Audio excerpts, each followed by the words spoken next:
Pagi Metal, Pagi Metal, Pagi Metal. Perkenalkan, gue Reisa Kapila dari Departemen Teknik Metalurgi dan Material Angkatan 2024 sebagai PP Humas IMAT FTUI 2025. Selamat datang di Mahakarya Volume 9. Yeay.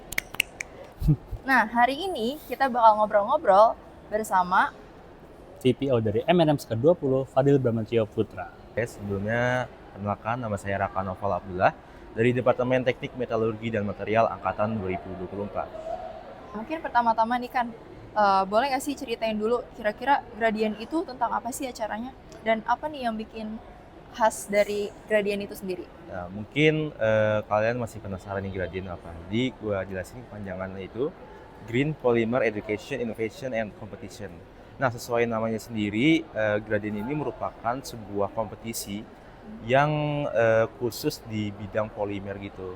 Tapi nggak cuma kompetisi, di dalam Gradient itu ada rangkaian-rangkaian lain seperti talk show, dan juga ada awarding, dan juga ada company visit. Mungkin yang membedakan dari kompetisi lain itu, ini sepengetahuan gue kali ya, Gradient itu merupakan salah satu satu-satunya kompetisi yang khusus di bidang polimer gitu. Menarik sih, menarik banget. Kira-kira abang boleh nggak sih ceritain tentang M&M's? Kira-kira acaranya apa dan apa ciri khas dari M&M's itu sendiri? Oke, mungkin dari M&M saya dulu. M&M itu merupakan salah satu acara terbesar dari Teknik Metalurgi dan Material Universitas Indonesia. Acaranya ini itu terbagi jadi 3 bagian, yaitu ada CSC atau Case Study Competition, di mana para peserta itu melakukan lomba untuk case study yang diselenggarakan oleh MindID. Kita berkolaborasi dengan MindID pada tahun ini. Lalu ada IIC atau Innovative Infographics Competition, di mana mereka juga menyelesaikan beberapa problem yang dibalutkan dengan bentuk infografis. Dan terakhir itu ada namanya M&M Summit. M&M Summit ini juga ada 3 juga, yaitu ada Convis atau Company Visit, yang pada tahun ini kita Company Visit ke UT atau United Tractor. Lalu ada National Seminar, di mana National Seminar itu akan ada seperti orang-orang yang berpengaruh dalam dunia metalurgi memberi seminar ke para peserta di M&M Summit ini. Dan terakhir ada M&M Dialogue, di mana M&M Dialogue ini itu mereka itu seperti talk show, dari kita punya moderator, punya keynote, dan juga ada beberapa tokoh pembicara untuk membicarakan tentang topik-topik yang kita bawa. Pastinya pada tahun ini kita membawakan topik atau tema yaitu ekologi industri. Wow, berarti cukup besar ya acara M&M? Lumayan besar sekali. Lumayan besar. Wow. Nah, tadi kan udah dijelasin juga ya kalau Gradient itu sebuah acara kepanitiaan besar juga di metalurgi. Nah, kira-kira ada nggak sih kan tantangan-tantangan yang sekiranya lu alamin, yang lu dapetin selama berjalannya kepanitiaan ini? Mungkin dari awal kali ya, dari awal bentuknya itu salah satu tantangan terbesar itu lebih ke konsep acaranya itu mau dibawa gimana gitu kan. Polimer kan sebenarnya niche ya, orang tuh dikit tahu dengan polimer. Nah, gue dan rekan-rekan gue itu mikir bagaimana cara mengemas polimer itu agar dapat diterima di semua khalayak gitu loh. Jadi kita lebih menekankan poin ke sustainability gitu. Keren banget sih guys, bawa sustainability ya. Kan sih Bang, kalau dari ngomongin dari sisi kepanitiaan, kira-kira tantangan terbesarnya yang abang rasain selama acara berjalan saat ini gimana tuh Bang? Tantangan terbesar, tantangan tuh pasti ada sih di sebuah kepanitiaan. Untuk saya sendiri, untuk kami sendiri maksudnya, untuk sebagai PVP itu pastinya ada beberapa miskomunikasi antara bidang-bidang selama acara ini sama kepanitiaan ini berlangsung. Lalu selain itu juga ada anggaran yang tiba-tiba ada pengeluaran tak terduga yang cukup besar, itu yang membuat kita harus berpikir lah bagaimana cara membereskan masalah ini. Lalu yang terakhir, pastinya kita kan, saya sebelumnya sudah berbicara kan, bakal ada mengundang pembicara atau mengundang narasumber, lalu ternyata setelah dihubungi narasumber ini nih nggak bisa datang atau nggak cancel, tidak bisa hadir. Nah, hal tersebut itu merupakan beberapa masalah yang ditemukan selama saya dan teman-teman saya menjalankan kepanitiaan ini. Namun dari masalah-masalah itu terbitlah sebuah pelajaran, seperti kita belajar decision making atau belajar sebuah decision making gitu, yang membuat kita menambah ilmu baru dalam dunia kepanitiaan ini gitu. Oke Bang, kalau tadi kan udah bahas dari tantangan terbesar ya Bang, tapi kalau ada momen-momen gitu Bang, ada nggak sih kayak momen yang berkesan banget, entah itu yang seru, sedih, atau kayak yang chaos gitu? Momen itu banyak sih ya. Karena oh ya kebetulan juga pada tahun ini M&M's itu lagi berkolaborasi juga dengan acara alumni metalurgi Illumet bernama 60 tahun. Jadi kita sempat juga sih diundang beberapa acara Illumet, yaitu seperti Town Hall kemarin. Itu yaitu sebuah acara kayak perkumpulan alumni-alumni ke sebuah satu tempat, dan mereka alumni yang terus beberapa alumni juga memberikan semacam opini pendapat di depan. Itu kita di situ cukup berkesan sih, saya dan teman-teman saya, karena di situ kita bisa berkenalan pada alumni yang kira-kira dari angkatan 80-an hingga yang paling muda tuh kemarin angkatan 2001. Kita bisa mendengar pendapat mereka di acara tersebut. Lalu selain itu, selama saya menjalankan ini rapat juga menurut saya cukup berkesan, karena setiap rapat pasti punya cerita sendiri. Gitu. Setiap rapat pasti punya pandangan sendiri, setiap orang punya opini sendiri. Itu menurut saya cukup berkesan dan cukup membuka pandangan baru lah. Lalu yang terakhir sih menurut saya yang paling berkesan itu ketika saya melakukan pitching ke perusahaan-perusahaan. Jadi untuk mendapatkan sponsor, saya bersama tim sponsor itu juga harus melakukan pitching kan, harus semacam presentasi di depan mereka. Bagaimana sih acara tentang apa gitu. Itu menurut saya juga cukup berkesan karena bisa melihat bagaimana sih dunia kerja pasca kampus itu secara langsung sih ke situnya. Gitu. Dan selain momen dapat juga added value-nya ya Bang. Betul. Nah, dari pengalaman-pengalaman itu, aku juga penasaran sih Bang, kira-kira apa sih yang bikin Abang ini semangat buat terus berkontribusi di kepanitiaan metal? Semangat berkontribusi. Mungkin saya kontribusi di kepanitiaan metal itu mungkin berangkat dari keresahan saya. Mungkin dilihat dari M&M sendiri, saya sudah tahun terakhir di sini. Berangkat dari keresahan, yaitu saya setelah melihat dan menjalani M&M's yang sebelum-sebelumnya, saya melihat ada beberapa room of improvement yang bisa dilakukan di M&M ini.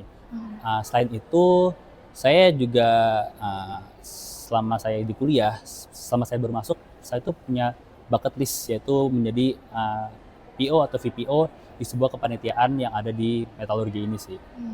Maka dari itu, saya juga ada kesempatan, jadi why not untuk diambil. Itu sih alasan kenapa tahun terakhir ini juga saya masih mengambil sebuah kepanitiaan gitu. Wah keren banget, berarti tercapai ya Bang. Alhamdulillah tercapai. Oke, mungkin ini terakhir sih Bang. Terakhir. Oke, ada nggak pesan atau insight dari Abang nih buat teman-teman metal yang lainnya yang pengen ikut kepanitiaan tapi masih ragu? Masih ragu ya? Mungkin gini, dunia kampus itu bukan hanya belajar. Mungkin kalau kita di SMP atau SMA itu mungkin kita sekitar 80% belajar, namun dunia kampus itu lebih luas. Namanya kita mahasiswa, dunia kampus lebih luas. Jika kita hanya belajar di satu bangku, di bangku kelas, kita ada beberapa ilmu yang mungkin kita belum bisa mendapatkan, seperti ilmu public speaking atau ilmu decision making. Itu tuh belum betul bisa didapatkan di dunia kelas, dan yang hanya bisa didapatkan ketika di organisasi atau di kepanitiaan. Lalu itu sangat penting sih ilmu itu buat dunia pasca kampus. Lalu menurut saya juga kepanitiaan itu penting juga untuk portofolio, di mana apakah perusahaan itu bisa melihat apakah orang ini bisa bekerja sama, apakah orang ini bisa memberi ruang untuk opini orang lain. Itu juga sangat diperlukan. Namun balik lagi ke orang masing-masing ya, kita nggak bisa asal mengambil kepanitiaan. Ada yang buka kita masuk, ada yang buka kita masuk, kita nggak bisa. Kita tuh harus melihat kapasitas diri kita. Jangan sampai kita ikut kepanitiaan hanya FOMO, hanya ikut-ikutan, dan menyebabkan kepanitiaan itu mandek gara-gara kita ketika menjalankan itu jadi burn out. Itu sih menurut saya. Jadi kita harus mengambil kepanitiaan, pasti harus wajib, namun kita juga harus tahu kapasitas yang kita punya. Gitu. Benar banget. Jadi tadi kuncinya penting banget untuk explore, tapi balik lagi ke kapasitas diri sendiri ya Bang? Betul. Oke, mungkin tadi kan udah dari tantangannya. Nah, gue penasaran juga, kira-kira lu bisa nggak nih sharing kira-kira ada nggak sih momen-momen senang atau kayak momen-momen chaosnya dari Gradient gitu? Ada sih, dan itu waktu grand opening. Jadi grand opening itu sebenarnya cukup chaos ya, karena gua dan tim itu nyari kemana-mana untuk nemuin sebuah ruangan yang tersedia gitu. Karena waktu itu K301 itu sedang direnovasi, jadi akhirnya gua memakai sisi IT. Tapi di situ gue baru tahu kalau misalkan sisi IT itu nggak ada tempat untuk sofa gitu buat narasumbernya gitu.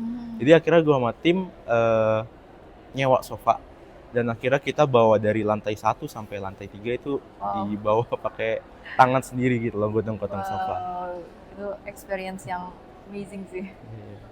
Nah, kira-kira apa sih yang bikin lo semangat untuk kontribusi di kepanitiaan metal? Tentunya gue pengen ketemu orang banyak ya, pengen nyari teman baru. Tapi di lain sisi itu gue juga pengen mengasah skill leadership gue. Karena menurut gue panitiaan bukan cuman buat nyari teman, nyari pengalaman, tapi emang sebagai tools untuk apa ya, membuat diri itu lebih baik, itu aja sih. Mungkin itu aja.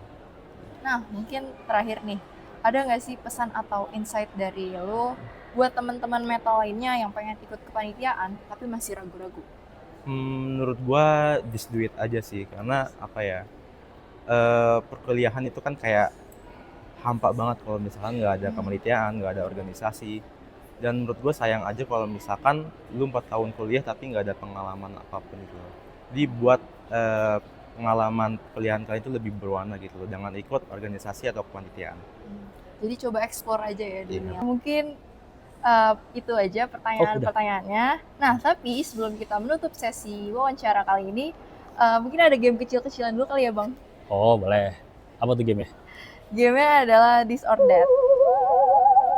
Jangan susah. Oke, aman Bang. Ini kayak Saya chill takut. aja. Wait. I'm scared. Ini jawab cepat aja ya, Bang? Boleh, boleh. Oke. Rapat online atau rapat offline? Out offline. Di balik layar atau di depan layar? Di balik layar. Kekeluargaan atau profesional? Kekeluargaan. Seminar atau talk show? Talk show. Talk show. Multitasking atau fokus task on by one? Multitasking. Nah, itu Oh, dia udah. tadi. Yeay. Udah. Yes. Yeay, tepuk tangan dulu. Rapat online atau rapat offline? Offline, Di balik layar atau di depan layar? di balik layar. Kekeluargaan atau profesional?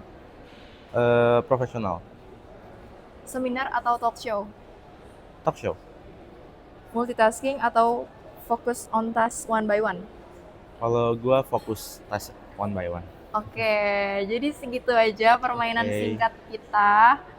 Gue mungkin mau terima kasih juga sama Rakan karena udah menyempatkan waktunya Iya. untuk datang di interview kita di Mahakarya Volume 9 kali ini. Kedepannya M&M sukses selalu ya Bang, semoga lancar sampai main eventnya. Amin ya Juga Allah. pokoknya semuanya lancar semua Amin ya dan Allah. dimudahkan tanpa ada kendala-kendala. Amin ya Allah. Oke, Sampai jumpa di Mahakarya Volume berikutnya.